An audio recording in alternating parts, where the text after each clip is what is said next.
top stories tonight. Labour reject FG's 54,000 new minimum wage offer. Talks adjourned till Wednesday. Nigerian Senate to convene National Security Summit. 40 killed, houses burnt as bandits attack Plateau community in Nigeria. Rescuers search for victims after bus plunges into the Nile, killing 10. Thank you for joining us. My name is Felicity Ezewike. Nigeria's Senate says it will convene a national security summit in an effort to find lasting solutions to the nation's pressing insecurity challenges. The Senate, during its plenary in Abuja, says that the summit will provide a platform for heads of security agencies, governors, traditional rulers, social-cultural groups, among others, to deliberate and find lasting solutions to the escalating insecurity being witnessed across the country. My colleague, Emmanuel Bagudu, tells us more.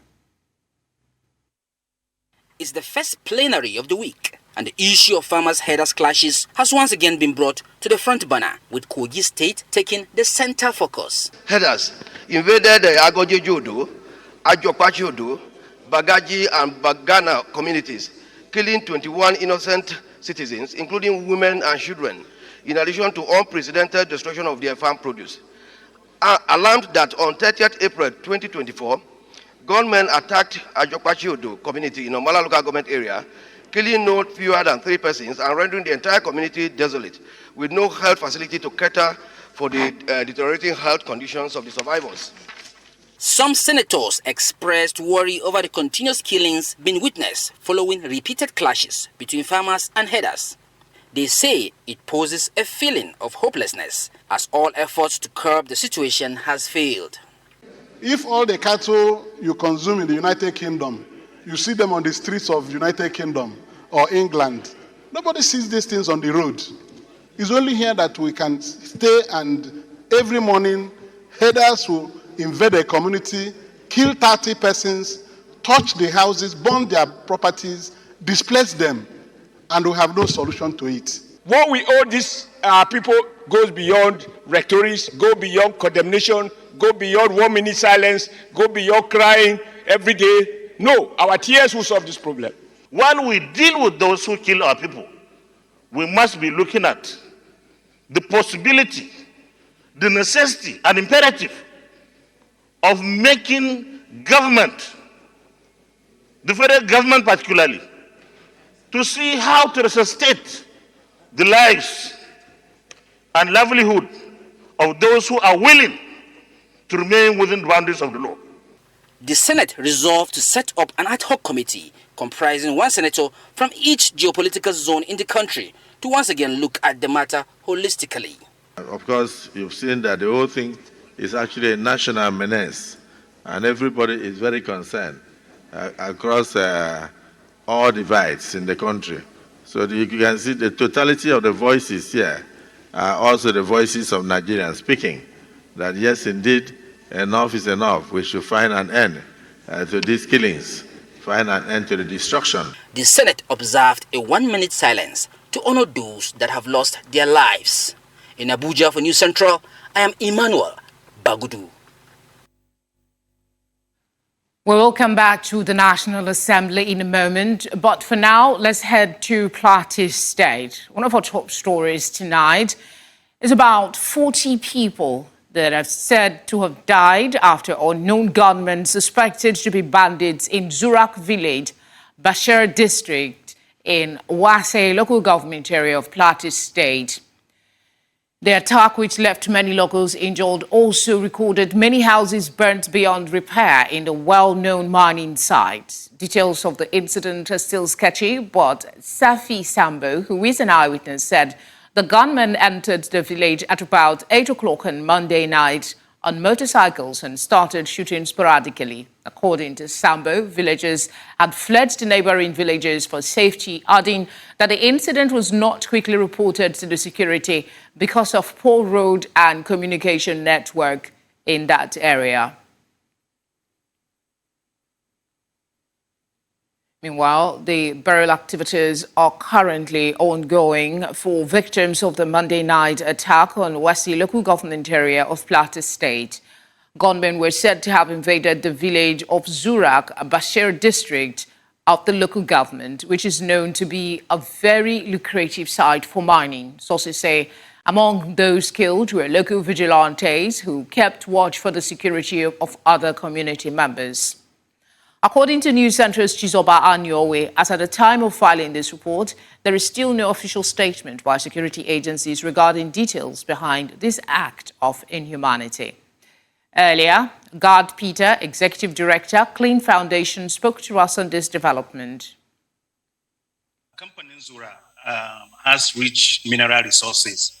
And over the years, we've seen that there's been an increase at activities of bandits, increased criminality around mineral producing communities. And so this is one of the major reasons why we can attribute this constant attack on Wasi. This is not the first time, it's not the second time it's happening. And clearly this explains that those people are trying either to displace the community so that they can have access to that mineral resources, or they are trying to create an enclave for themselves where they'll be able to attack other communities. Wasi is a distance from the state capital, and it's a rural community. Even though it has a House of Rep to itself, a House of Assembly and local government to itself, it's not a very developed local government in terms of the rural community around that area. So this act of criminality is the major driver around why we're seeing frequent attacks in those communities and attempt to adopt people. And like you rightly noted again in your report, there's poor network. So even when those attacks happen, it's not easy to mobilize for support to counter them and all of these issues. But at the heart of this conversation is the issue of criminality and attempt to displace people from their homes and from their land so that some elements can take over and exploit the mineral resources in those communities. All is now set for New Central Town Hall meeting with the returnees of the Okwama community in Ughelli South local government area of Delta State, South Nigeria. The aim is to amplify the cry for help by those who lost their homes and property in the aftermath of the bloodbath of March 14 in the community. New Central's correspondent Austin Azu completes the report. Since the dark Thursday when 17 soldiers of the Nigerian Army were killed in an ambush at the riverbank of Okwama, peace took a distant flight from the community and its people. The invasion and destruction of Okwama thereafter drove the people into homelessness as they turned the forest in neighboring communities to their dwelling place. 59 days after the army withdrew from the community, the people have returned to the ruins of where they called home.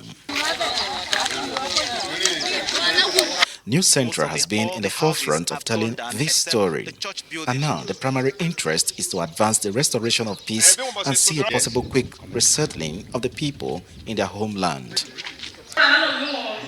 On Tuesday, less than 24 hours to the town hall meeting, being hosted by New Central in Okwama, the managing director of New Central led the crew members on the spot assessment of the venue. The team conducted round the destroyed community by the community former councillor, reaffirmed New Central's commitment to be the voice to the voiceless. Make you help me tell them how you feel. Now how you feel, not how I say make you feel. Now how you feel, make you tell them. So that then go hear you, then go see you, then go know. The world, where we say then they travel, go around, wear babariga, wear suits, where then they go there, they do meeting, then go ask them, say, how na they treat una people like this? This one is good. So you need to let everybody, make them see, say, the way they treat you, if you know good, tell them. If you good, tell them. Meanwhile, the IDP camp in Ewo Grammar School, which was declared ready to receive Okwama returnees earlier last week, remains empty. The people rejecting the camp set up by the state government choose to return to the ruins of their land, hoping to begin life again. In Okwama community, Delta State for News Central, Austin Azu. You should stay with News Central for updates on that town hall. We'll also bring you more stories in the course of this bulletin, but for now, let's bring you a business-related story. The Monetary Policy Committee of the Central Bank of Nigeria has raised the monetary policy rate for the third time this year, which benchmarks interest rates from 24.75% to 26.25%. CBN Governor Olayomi Cardoso announced the rate adjustment at a news conference on Tuesday during the committee's 295th meeting in Abuja. This marks the 11th consecutive rate hike since May 2022 in a bid to curb inflation. Despite these efforts, between May 2022 and April 2024, inflation has risen from 17.71% to 33.69%. Cardoso said that the committee retained the asymmetric corridor at plus 100 basis points and 300 basis points around the MPR.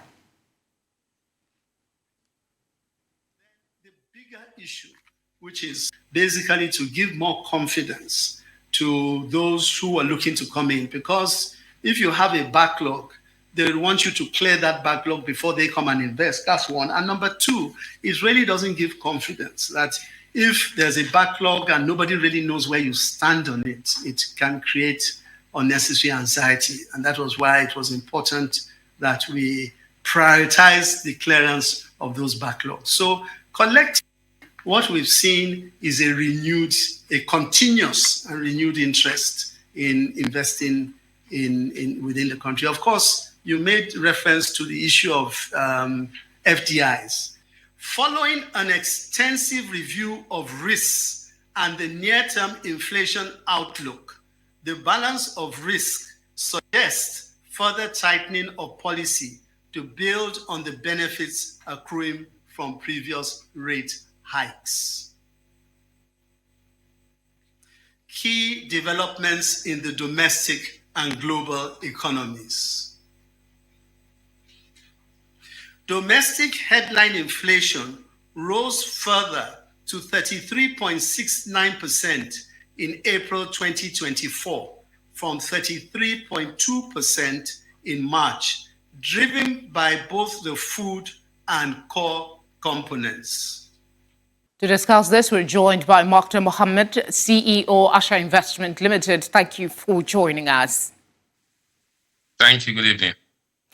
Given the continued rise in inflation despite repeated interest rate hikes, what alternative monetary policy measures could the CBN consider alongside interest rate adjustments? Well, it has not worked. So alternatively, I think the CBN should still be looking at stabilizing the exchange rate. Basically, that's what has been driving inflation. So if you ask me what alternative decision they should have taken, is to see how they can get liquidity into the FX market, stabilize that rate, and get foreign investors to want to play in that market. Like the CBN governor said, you clear your backlog and yet you have volatility, no investor want to come. So if you ask me what other thing they should be doing was to see how they can attract more FX into that space. And if they do that, definitely that will slow down the inflation that we are seeing. I've said it over and over, hiking of rate has not done us any good. Like your report said, from 17 to 33, that's almost 100% increment. So for the past 7 years, 7 months. And it has been going on like that. And other nations that we actually did the same process of hiking rate together, already doing inflation very, very low. And why is ours not working? It's because we are not looking at the particularity of what a major challenge is driving inflation. And what is driving inflation as it stands now is the FX. And why is FX driving inflation? Because over 80% of what we consume, especially when it comes to cereal and others, we basically import them into Nigeria. So until we address that volatility, we are just dancing around the bush without addressing the real issue. Talk to us about this asymmetric corridor. How effective has this been in maintaining liquidity in the Nigerian banking system? And are there any adjustments that could be made to further its effectiveness?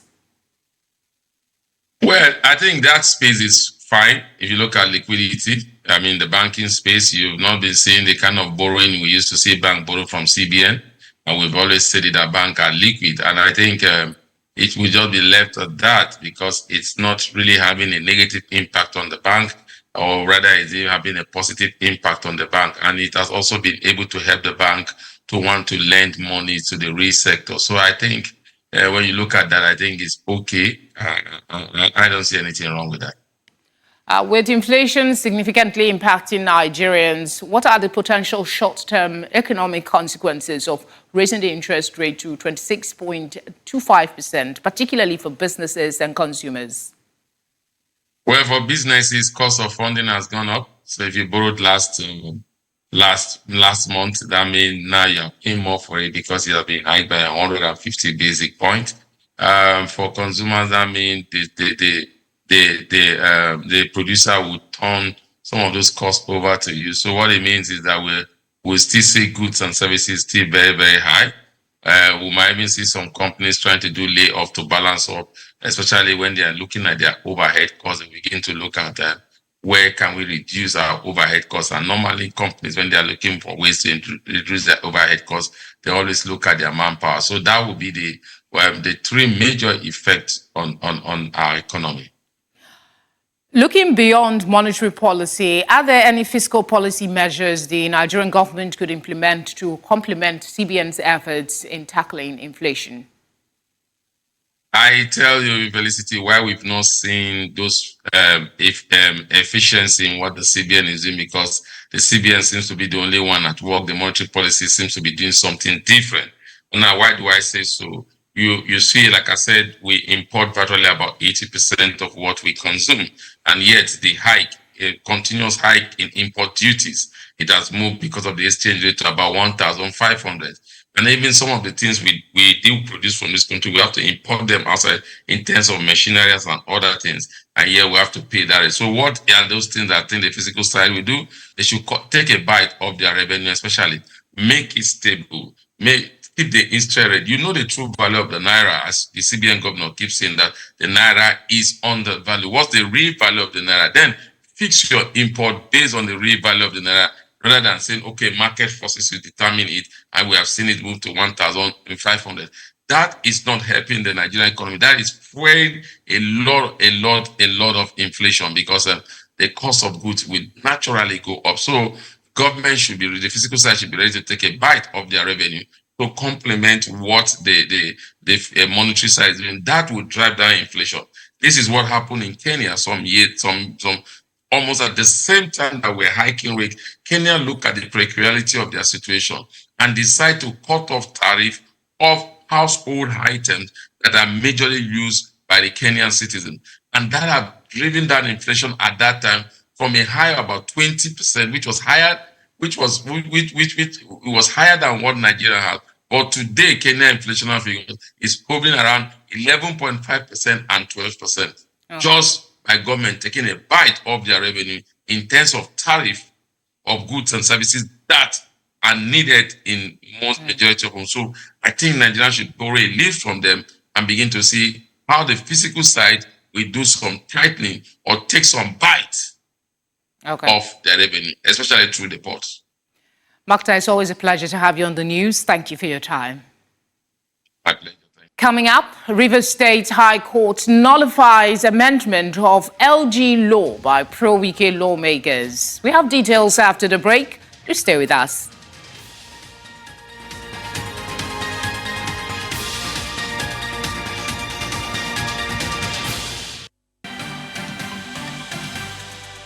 If you've just joined us, you're watching Tonight. A reminder of our top stories.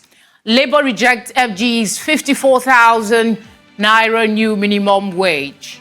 Talks adjourned till Wednesday. Nigerian Senate to convene National Security Summit.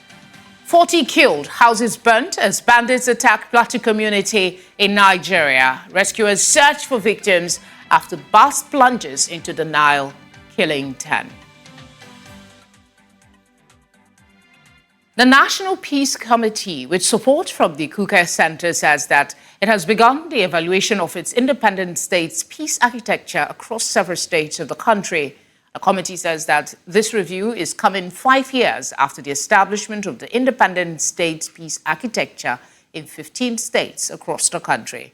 News Centre's Emmanuel Bagudu reports. These are members of the Independent State Peace Architecture, a state peace intervention group established by the National Peace Committee in 15 fragile states in Nigeria. They are meeting for the first time after their establishment in 2019 to provide feedback and gain more knowledge on their mandates. And I think they have become a very reliable body for early warning, for intelligence gathering, for information that will not readily reach us. They are able to put that together and send to us. And I think for me, the most beautiful thing is that they come from those states, they speak the language, they understand the context, they understand the politics and the economy, and therefore they are able to, help us respond to some of these situations. It's always better than someone who doesn't know the place, just comes from outside to tell you what to do. So that is why the ISPs, the independent state-based peace architectures, have become relevant in our aspiration to respond to issues of conflict and violence across this country. What we are doing today is bringing them together to discuss, of course, based on the plenary, and to say, is it possible that ahead of the 2027 general elections we can do better? 2023 is gone. On the pulse to peace, and that is what we are looking at, to navigate pathways to promoting peace building and social cohesion. Some of the members of the Independent State Peace Architecture say much has been achieved since their inauguration. To mention a few, we immediately after the announcement of the election, we met with the contestants and they hugged themselves. They agreed with the result of the election through what we did before the election with them. We sat with them, we advised them, we showed them the importance of peaceful election and after, especially after the result has announced. So with that, the contestants from the different political parties, they came together, we sat with them, and we congratulated each other for having a peaceful election in the state. Presently, we are counseling about 54 of them who disarmed a few months ago. They're undergoing rehabilitation. That takes time before we can reintegrate them into society, into their families, and among their peers. So these are some of the areas we have worked. The Peace Committee says that with the current state of insecurity in Nigeria, plans are underway to establish the independent peace architecture in the remaining states of the country. In Abuja for News Central, I'm Emmanuel Bagudu. A group of retired police officers who were part of the contributory pension scheme converged on the National Assembly in Abuja in protest over non-payment of their pension arrears for several months. The retirees, who travelled from various state chapters to participate in the protest, expressed their frustration and the hardship caused by the National Pension Commission's failure to pay their entitlements. News Centre's Joshua Imarayi has the details. These protesters are retired police officers. Dissatisfied with the non-payment of several months of arrears from the nation's contributory pension scheme, they are calling on government to release them from the scheme. Armed with a Save Our Soul letter to the President of the Senate, they say the non-payment of their pension arrears has brought them immense pain and made many of their members unable to cater for their health. We are dying in our grosses because of the pension scheme. We find ourselves called contributory pension scheme. That obnoxious scheme is sending us to our graves in our grosses day after day. You can see this symbolic coffin. It represents what we are passing through every day. There is no day that our retired police officers don't die as a result of what we came to meet.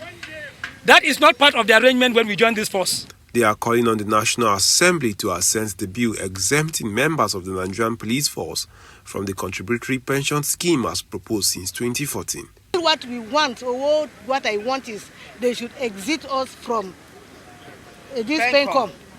Because if I can serve for 35 years, how can I not manage my money? I can manage my money for 35 years. So why will somebody come from somewhere and say he wants or she wants to manage my money for me? Or I want to take care of my money myself. The deputy chairman of the Senate Committee on Police Affairs addressed the protesters, urging them to form a committee that will collaborate with members of parliament and resolve the issue once and for all. What we want you to do is to have like a committee of 10 to stay behind. We should be at a meeting by 10 on this same issue today. So those people can stay behind. I can accommodate them in my office. When we return from that meeting, we will brief you. So you will be knowing the progress of our activities and so on. The retired police officers say they want justice and fairness in the payment of their entitlement. In Abuja for News Central, I am Joshua Imarayi. Security experts have expressed optimism of adequate reforms for Nigeria's police in line with the 2020 Police Act and demands by Nigerians for a citizens-focused police force. This was during the closeout ceremony of the Nigeria Police Reform Initiative project implemented by the international security agency International Alert. The project aims ensuring police reform in Nigeria sees the light of day. Amadine Uyi reports. It was a closeout ceremony of the Nigeria Police Reform Initiative project. The project, which was organized by International Peace Building Organization, the International Alert, held at the police force headquarters in Abuja and sought to address concerns from the public regarding the nation's police force. Nigerians feel that there's limited police presence across the country, but this presence itself was seen to be very, very, worse in rural communities. This time around, efforts at police reform will not just be written down, but will be implemented. We had two pieces of research. The first one was on public perception and attitude of the public, about the police. And then the second one was the understanding of the police about the Police Act 2020. The objective also for this project is making sure that there's adequate sensitization around the Police Act. While experts say the project also aligns with the current administration's renewed hope agenda, some of them are optimistic that it will catalyze reforms in line with Nigeria's 2020 Police Act. So when we look at the manifesto of the APC, a key point of the president's, contract with Nigerians was to boost public confidence in the Nigerian police force. And that boosting of the public confidence is really the linchpin of efforts at reform. This support is happening at a very interesting time for Nigeria. I noted not that long ago, a few weeks back, the National Assembly hosted an event on very much the debate around state police. I think this work is part of that. It informs how Nigeria can develop a modern police force that is fit for the challenges of today and tomorrow. They said they are positive that the police will be able to cascade the training earlier received by several cadres of its personnel, down to even its rank and file. I hope that those that have received the benefit of training will one day become the trainers themselves and will share and disseminate that good practice because, as you pointed out earlier on, the Nigerian police force is a significant institution. It's large, it's complex, and there are many different corners of Nigeria that need to be reached through the works that we're doing today. With a focus on police reforms, many will be hoping that the project bets a citizens-driven police force. In Abuja for News Central, I am Amadine Uyi. To Labour matters now. Following the walkout by the organised labour comprising the Nigeria Labour Congress and the Trade Union Congress during the last meeting with the tripartite committee on minimum wage following the proposed 48,000 naira by the federal government, the government has now opted to 54,000 naira, though it is not clear whether Labour would accept this offer, as it is a far cry from the 615,000 naira proposed by organised labour. National President of the Nigeria Labour Congress, Joe Ajero, insisted on 615,000 naira minimum wage, arguing that the amount was arrived at after an analysis of the current economic situation and the needs of an average Nigerian family of 6. The meeting has been adjourned till Wednesday after organized labor rejected the new 54,000 naira, minimum wage proposal.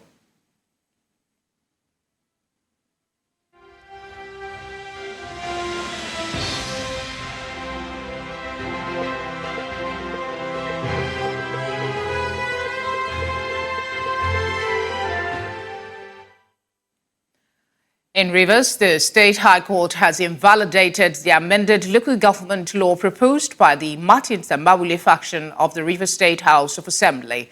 The ruling was delivered in a suit which challenged the extension of tenure for LG chairman for 6 months after the expiration of their term. Justice D.G. Kyo, presiding over the case, declared the amendment invalid, citing its inconsistency with the 1999 Constitution and Section 9, subsection 1 of the Rivers State Local Government Law No. 5 of 2018. The court emphasized that the applicable law governing the tenure of local government chairmen and councillors in Rivers State Local Government Law No. 5 of 2018, which stipulates a 3-year tenure.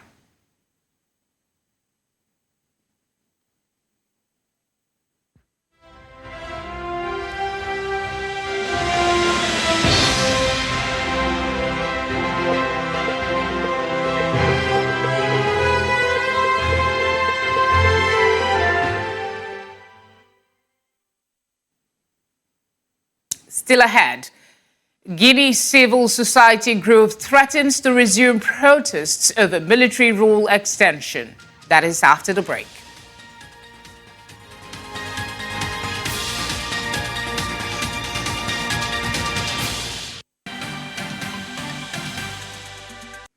The news continues in West Africa, where the Guinea's anti-junta National Front for the Defense of the Constitution has threatened to protest if the military rule is extended in the country.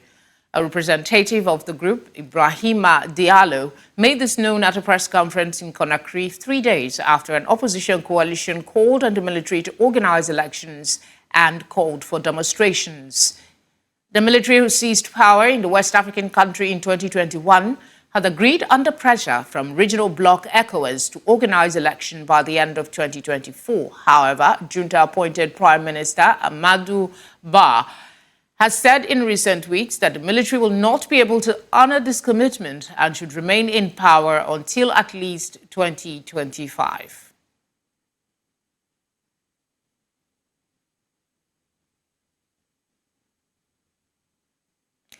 Into one of our top stories tonight, in North Africa, rescue workers are searching for victims after a minibus fell off a river ferry into the Nile northwest of Cairo on Tuesday, killing 10 people. The Health Ministry spokesman, Hussam Abdul Ghaffar, who confirmed the figure, said the death toll might rise. According to local media reports, the driver, who had released the handbrake, was arrested while trying to flee. Let's now join our business desk for today's business news.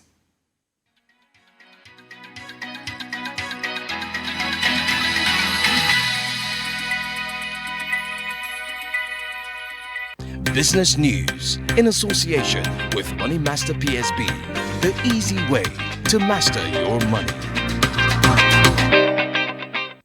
Talking business tonight, Nigeria's Minister of State for Petroleum, Heneke Lopobiri, has urged the United Arab Emirates to invest in the renovation and reconstruction of aging oil pipelines in the country, citing their overdue lifespans and Nigeria's significant gas reserves. The UAE ambassador to Nigeria, Salem Al-Shamsi, expressed eagerness to address the concerns. He also highlighted Nigeria's significant gas reserves and expressed confidence in the country's potential for further oil discoveries. The UAE ambassador said he would address the concerns raised and reaffirmed the long-standing partnership between the two countries. Away from that, ESCOM, South Africa's state power utility, has postponed the closure of coal-fired power plants until the year 2030. This decision, made by CEO Dan Marukane, allows the company to manage its carbon reduction targets and adapt to the changing energy landscape, ensuring a reliable power supply for the country. ESCOM now plans to delay the shutdown of the Camden, Groovely and Endrina coal plants until March 2030 and will focus on managing its carbon reduction targets through fleet-wide initiatives. This adjustment allows ESCOM to adapt to the changing energy landscape while ensuring a reliable power supply for South Africa. Finally, the United Kingdom government is currently pursuing several countries, including Ghana and the United States, to collect unpaid London congestion charges that have been outstanding for the past 20 years. The Ghana High Commission owes a little over £5 million, while the United States Embassy in London has the highest outstanding amount of £14.6 million. Transport for London has stated that the outstanding debt for congestion charges at diplomatic missions has accumulated from 2003 to December 31, 2023 and totals over £143 million. TfL emphasizes that the congestion charge is a service fee and not a tax, and therefore diplomats are not exempted from paying it. The majority of embassies in London comply with the charge, but a minority refuse to do so. And that's all on business news. Do stay with us for more. I am Lekon Onobanjo.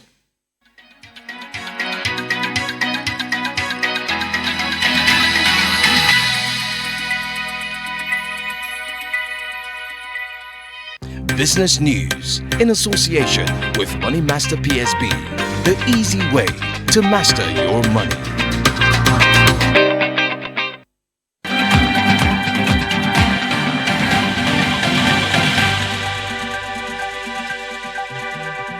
Sports Update, brought to you by Corn Oil. Corn Oil, we go the extra mile. A new African champion in the men's 100 meters will be crowned at this year's Africa Senior Championships set for June 15th to the 22nd in Douala, Cameroon. This is because Africa's fastest man Ferdinand Omanyala will not be in the mix for this year's continental showpiece since he will be looking to compete in a few races this season. Speaking during a post-race interview at the Atlanta City Games, Omanyala explained that since changing coaches, he's taken a different approach to races and he will also miss the continental showpiece with the main focus on the Paris 2024 Olympics. The Commonwealth Games champion added that he does not want to get ahead of himself as he seeks to make history at the Olympic Games. Veteran engineer Pat Simmons has left his role as Formula One's chief technical officer to join the Andretti Cadillac F1 program. The 70-year-old, a former technical boss of the Renault and Williams teams, will become Andretti's executive engineering consultant once he has completed his garden leave from F1. No date has been made public.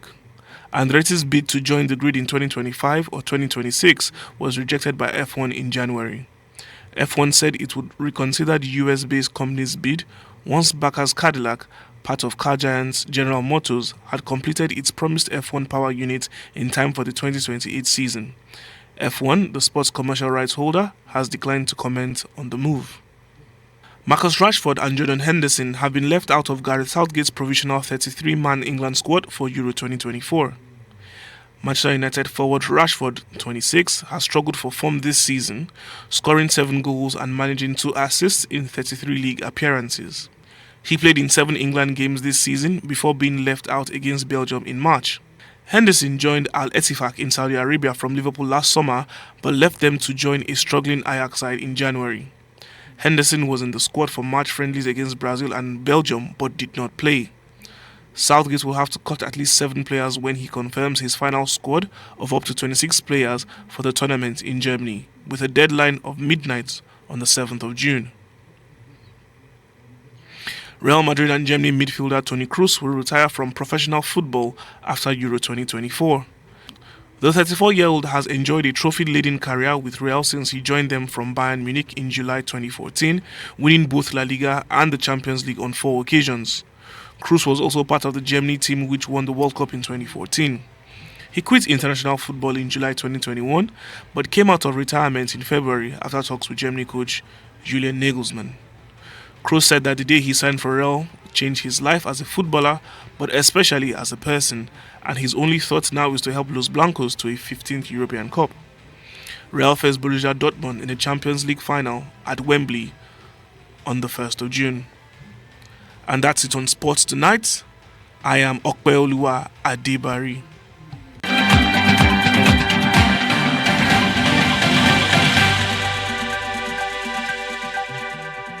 Sports Update, brought to you by Corn Oil.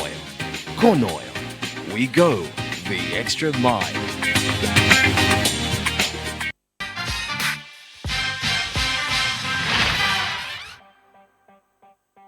Entertainment news in association with Glow Unlimited.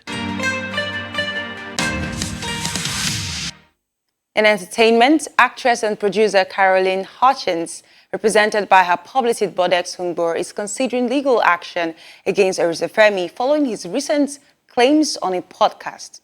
Erisefemi alleged that Hutchins influenced Nabila, now his wife, to marry him. However, Hungbor clarified that Carolina has only been married to her ex-husband, with whom she shares 3 children.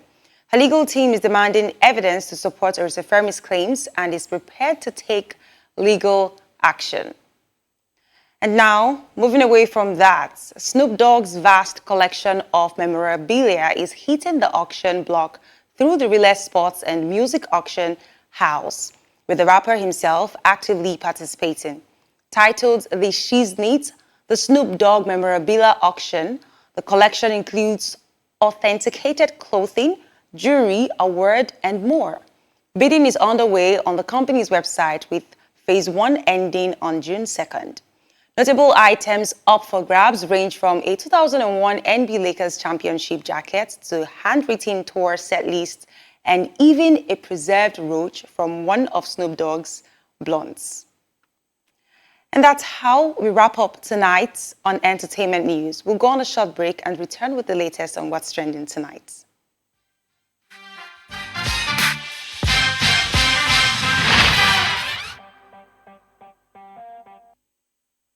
Entertainment news in association with Glow Unlimited.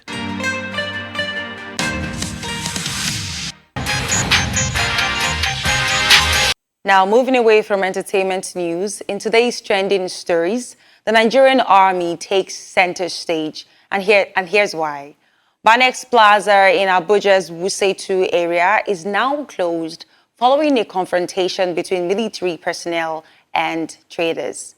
Chaos erupted on Saturday afternoon when traders clashed with 2 soldiers, reportedly sparked by a dispute over a phone. On Monday, military personnel arrived at the plaza in 5 Hilux vehicles and enforced its closure.